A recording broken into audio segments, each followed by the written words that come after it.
Começa mais um podcastão do Zap. Boa noite, boa tarde, bom dia. No caso, para mim agora é boa noite.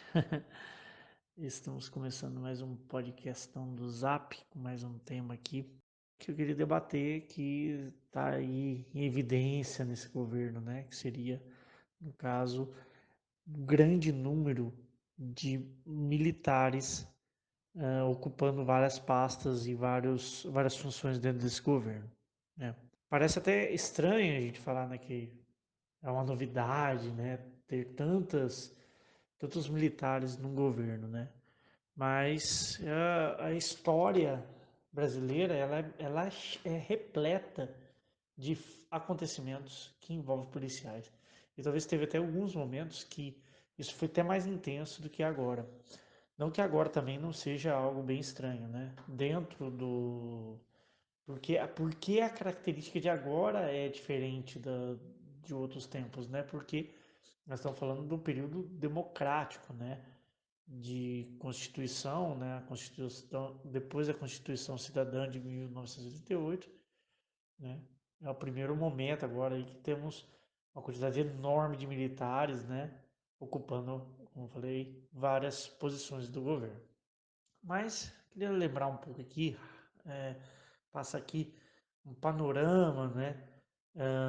Desde a República, né? Porque tivemos também grandes figuras e grande representação militar no período do Império, mas eu acho que é interessante a gente começar pelo período republicano, né? Que começou ali em 1889, né? A República foi é, decretada, né, proclamada no ano citado, 1889, e foi é, proclamada por um marechal, que era o Deodoro da Fonseca, e ele foi o primeiro presidente militar do país. Então, no período republicano, o primeiro presidente do Brasil já foi um presidente.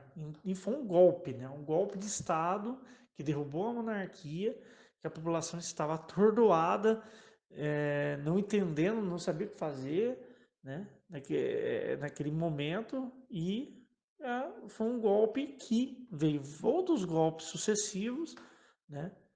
Que foi ali permeando os primeiros anos da República, né?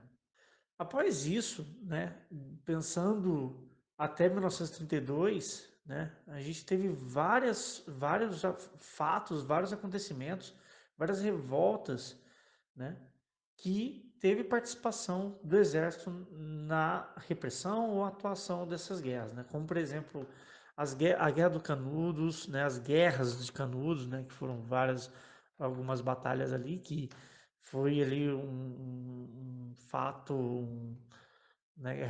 O que é fato, né? Que foi uma carnificina desnecessária, né? Teve a Guerra do Contestado, teve a Revolta da Armada, né? Em 1891, teve a Revolta da Chibata em 1910 e revoluções gaúcha, né? Revoluções Federalistas Gaúchas de 1893 e também tivemos a Constitucionalista de São Paulo de 1932. Mas antes de chegar na de 32, a gente também teve a questão que teve vários militares que foram envolvidos na Coluna Prestes, que marcharam aí pelo interior do Brasil enfrentando tropas oficiais, né, alguns ali, digamos, rebeldes, desertores e cangaceiros também. E a gente já sabe de um bem famoso aí, né? Não precisa nem citar. Em 1930, a gente teve um movimento que depõe o presidente, né, Washington Luiz, e entra Getúlio Vargas, começa aquele período máximo ali na verdade o fim, né, na verdade da política de café com leite, e começa aí o Getúlio Vargas a assumir o poder e ficar até 1945, porém, né, ele fica mais um tempo e morre em 55. Mas depois temos Revolução Constitucionalista em São Paulo, né, vários mortos, envolvimento total da militar, né? Depois tivemos algumas alguns problemas ali, né, com a intentona comunista, né? Tivemos o levante integralista e também tivemos a Segunda Guerra Mundial, né? E também teve envolvimento militar, aí não tem, não é a questão de questionamento, mas pela situação excepcional, né? Em 45, como dito, o Getúlio Vargas renuncia e entra um outro presidente, né, que era um ministro da guerra de Getúlio Vargas, que é o Gaspar Dutra. Então, militarismo ali seguindo, né, sempre colocando presidentes ou tendo uma alta cúpula no Estado brasileiro, né? E depois Vargas volta à presidência, em 1954 ele se suicida. Entra Juscelino Kubitschek, que também na guerra de 32 foi tenente-coronel, né? Então ele também foi um militar, apesar que na época ele já não era mais militar, mas ele foi militar também, né? Tivemos ali vários problemas com forças militares nesse momento.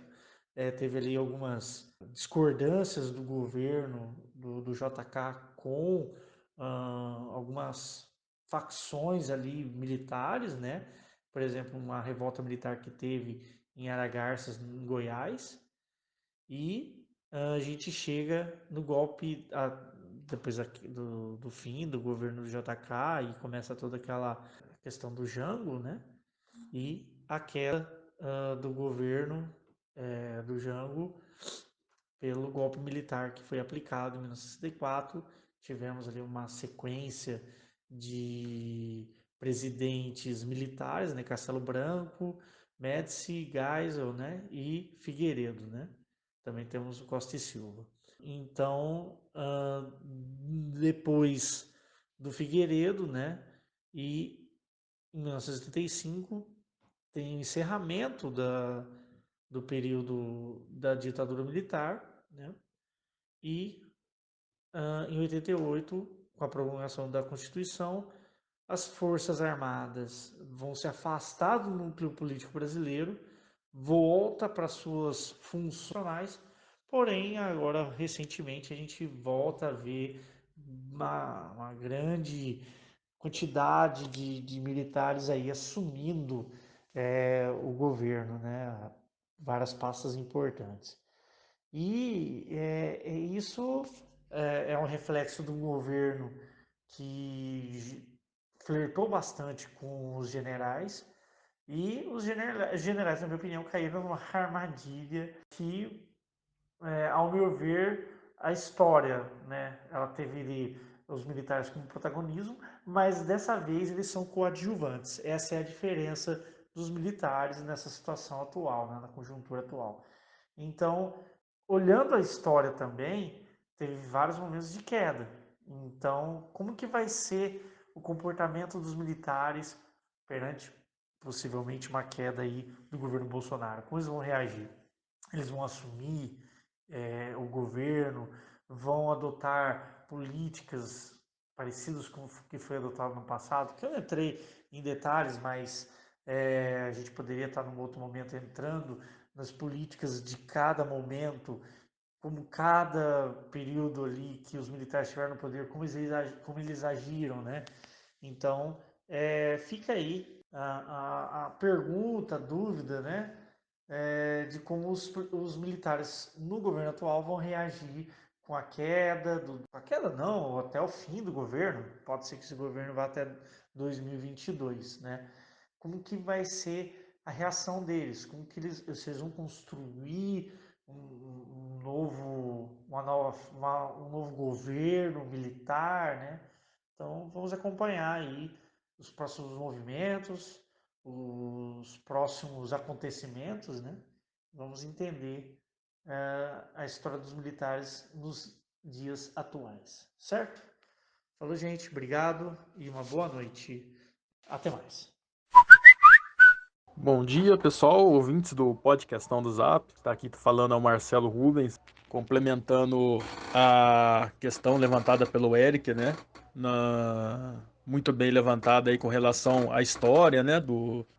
da participação militar, né, na política brasileira, desde a independência, 1822, quando consolidou o Império, né?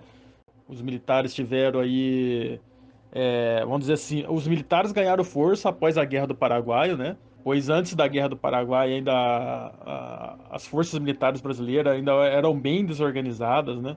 E ela começou a se consolidar ali após a Guerra do Paraguai, começou a se ter uma organização melhor no Império. E, como lembrado pelo Eric, né, depois tivemos aí a proclamação da República, que foi um golpe militar, entre aspas, né? Até a própria República foi um golpe militar, entre aspas, né? E todo ao longo do século XX, né? Tivemos aí até 1985 uma grande participação de militares no governo, na política, né? E, inclusive, com a principal participação, a maior participação, na ditadura militar que ocorreu entre 1964 e 1985. Naquele momento, né, voltando um pouco aí na questão da ditadura, né, neste ponto, naquele momento, o governo militar ele teve uma influência muito grande, né, ele, né, teve o protagonismo ali no governo, foi devido também a as circunstâncias, né, que ocorriam no cenário internacional com a Guerra Fria, porque se existia muito o medo, né, do comunismo naquela época, né, com relação à Guerra Fria. Então, como vivemos aí numa área de influência norte-americana, os Estados Unidos não queria uma outra Cuba no continente. Então, os militares tomaram o poder muito com o apoio também da inteligência americana, norte-americana, para se manter o controle do continente e não se deixasse que o soviético, né, tivesse um outro território, uma outra área de controle aqui no continente americano, no Ocidente, né, vamos dizer assim, né. E nesse momento, o governo militar, ele teve, ao meu ponto de vista, uma participação, né, um momento importante do governo militar, né, na história neste momento, porque os militares eles tiveram muito aquela preocupação no momento, né, da consolidação do território, né, eles tiveram aquele momento o plano de integração nacional, né. Até esse momento, o interior do Brasil estava muito abandonado, né, ainda não tinha muito povoamento no interior do Centro-Oeste, na Amazônia. Então os militares eles estavam com a preocupação naquele momento, né, de integrar para não integrar, né? Então tinha-se aquela preocupação de povoar o interior do Brasil, começou-se aquele movimento, né, de levar pessoas do Nordeste para o interior da Amazônia, um momento de aberturas de estrada no interior, criação de estatais que promovesse o desenvolvimento nessas regiões e tudo mais. Houve também, né, sem esquecer a história também, massacre de índios, né, nesse momento, né, a construção da rodovia entre Manaus e Boa Vista, em Roraima, foi um dos episódios tristes, porque tivemos ali também um grande conflito com indígenas na época que não queriam aquela rodovia e acabou tendo muita morte de índios ali naquele momento e tudo mais, né? Mas, ao meu ver, o governo militar, até aquele momento, até 1985, teve a sua importância histórica, né? Na consolidação das fronteiras, vamos dizer assim, né? Tudo mais. Mas, após a redemocratização, né? No final da década de 80, os militares perderam uma certa importância, perderam o protagonismo, foram meio que deixados de lado na década de 90, na, depois nos anos 2000, foram deixados de lado, meio que de lado, e até porque o governo era civil, então já havia mais aquela preocupação com a economia, né? Tivemos a criação do Plano Real e o Brasil acabou mudando o seu foco, né? Já não tinham mais aquela preocupação com a defesa do território, né? Vamos dizer assim, não tinha aquela preocupação com as fronteiras tanta, com relação a invasões de países estrangeiros, vizinhos e outro mais. Essa não era mais a preocupação do Brasil a partir da década de 90. E aí as forças militares foram, né, deixadas para segundo plano. O governo atual, né, o governo atual, ele ainda carrega aquele pensamento da época da ditadura militar, né, daquele momento, mas é um governo que, ao mesmo tempo, ainda resgata aquele saudosismo, né, da ditadura militar. Ele também é contraditório, né? A gente tem um governo aí que se diz patriota, nacionalista, tudo mais, mas é um governo que ele é um governo que vamos dizer assim, é o governo mais antinacional que já existiu até hoje, né? É um governo que prega aí a privatização de tudo para empresas estrangeiras, né? É um governo que prega aí um liberalismo econômico vamos dizer assim, um neoliberalismo que hoje já não é praticado mais em nenhum lugar do mundo. Muitos países que entraram nessa política estão voltando atrás, e um governo que se ajoelha, né, perante os interesses norte-americanos, principalmente por questões ideológicas, porque é um governo ainda que carrega aquela ideia de 50 anos atrás do comunismo, né? Então, vamos ficar aqui debaixo da saia dos Estados Unidos para evitar que o comunismo tome conta do Brasil, né? O comunismo da onde, né? A União Soviética já acabou há 30 anos atrás e não tem sentido nenhum isso. Hoje o contexto global é outro, né? E o governo é um governo totalmente com ideias atrasadas que não cabe hoje mais no contexto de hoje, né? E os militares, eles estão hoje numa situação que eles estão, é, vamos dizer assim, eles estão tentando se localizar nesse novo mundo hoje. Eles estão tentando se achar nesse contexto. Então, eles estão junto com esse governo, uma maneira aceitando, né, essas coisas aí. Dá essa impressão, parece que eles não têm força, né, para questionar o governo que está aí, ou simplesmente estão acomodados com o que receberam do governo, algumas regalias que receberam do governo, ou algum cargo, ou alguma gratificação, alguma coisa, e, e simplesmente deixa acontecer, né? É uma situação é, totalmente diferente hoje do que era antes, né? Desde alguns anos atrás, né? Principalmente as pessoas ligadas à direita, tem aquela visão de que os militares fazem tudo, né? Os militares apagam incêndio na Amazônia, os militares controlam a segurança pública nas grandes cidades, os militares fabricam remédio, né? Então, os militares é aquela espécie de faz tudo, né? Sendo que o governo Bolsonaro, quando entrou aí, acabou com muitas organizações que eram específicas, né, para fazer aquela função, como, por exemplo, existiam-se brigadas de combate a incêndios florestais, e ele praticamente acabou com tudo isso para colocar militares. Então, o militar constrói a estrada, o militar apaga incêndio, o militar faz, né, deu algum problema, vamos chamar o exército, vamos chamar os militares, que os militares resolvem, entendeu? Então, essa impressão que dá, sabe? Que realmente, atualmente, as forças militares parece que perderam sua função principal, até porque hoje já o Brasil não é um país que participa de conflito nenhum pelo mundo, não temos praticamente conflito no nosso continente, não temos ameaça comunista mais, né? Então ainda se joga essa ilusão, essa ideia de um comunismo oculto, de uma entidade, né, obscura, uma organização mundial obscura comunista, né, que esse governo tem aí, vamos dizer assim, uma paranoia, né?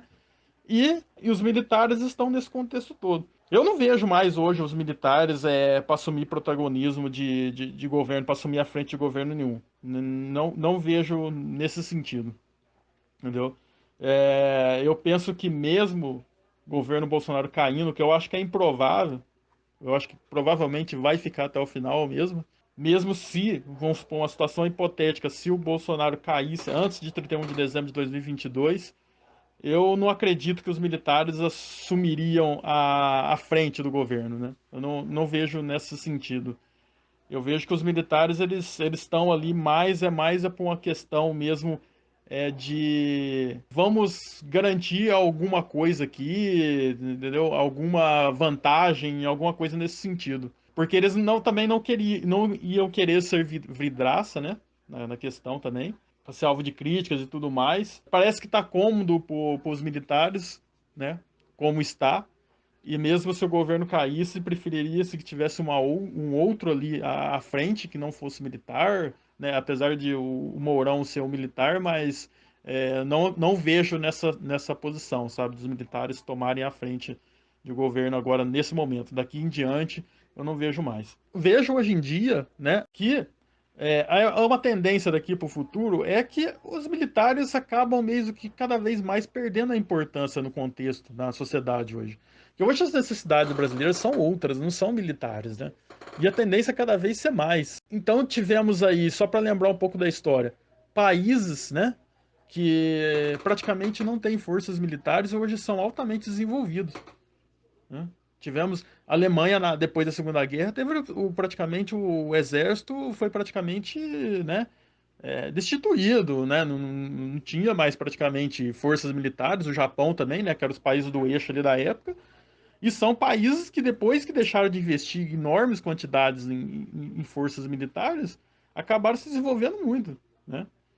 E então, para um contexto atual, eu acredito que muita coisa tem que ser revista na questão do governo militar. Temos um gasto alto, né, para manter essas forças militares no Brasil e que hoje praticamente não se tem tanta utilidade dentro do contexto atual, né?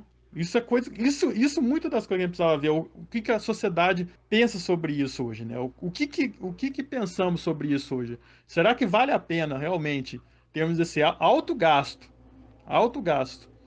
com forças militares no Brasil, né?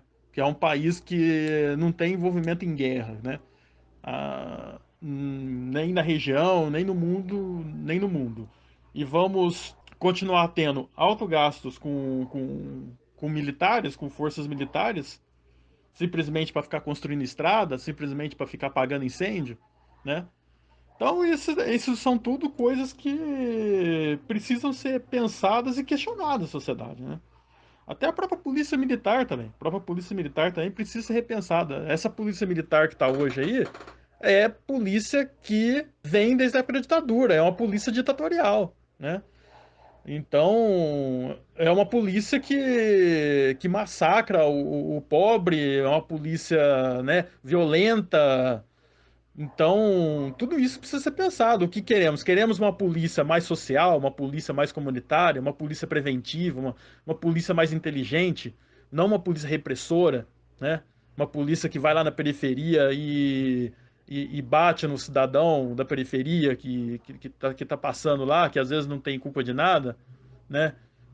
Precisa se investir em treinamento de policial, entendeu? Porque o que se vê é que os policiais aí estão, né, praticamente sem treinamento algum, trabalhando nas ruas, não se tem um teste psicológico desses policiais, não se tem um acompanhamento psicológico e tudo isso. Então, tudo isso precisa ser questionado sim, precisa ser pensado sim na nossa sociedade. Qual é o papel das forças militares hoje, né, que temos hoje? Simplesmente vai ser esse cabide de emprego que está aí, desses militares que estão aí ocupando um monte de cargo no governo, é, aceitando, aceitando esse entreguismo desse governo que está aí, simplesmente por alguns cargos, né? Ou vamos ter uma força militar mais social, ao invés de ser uma força voltada para a guerra, que no contexto atual, hoje, na minha opinião, não tem tanto sentido. Você teria que ter uma força militar mais voltada para o social, uma forma que ajudasse mais a população do país. Tudo isso é coisa para ser pensado. Bom, creio que seja isso por enquanto. Agradeço aí aos ouvintes. Até a próxima.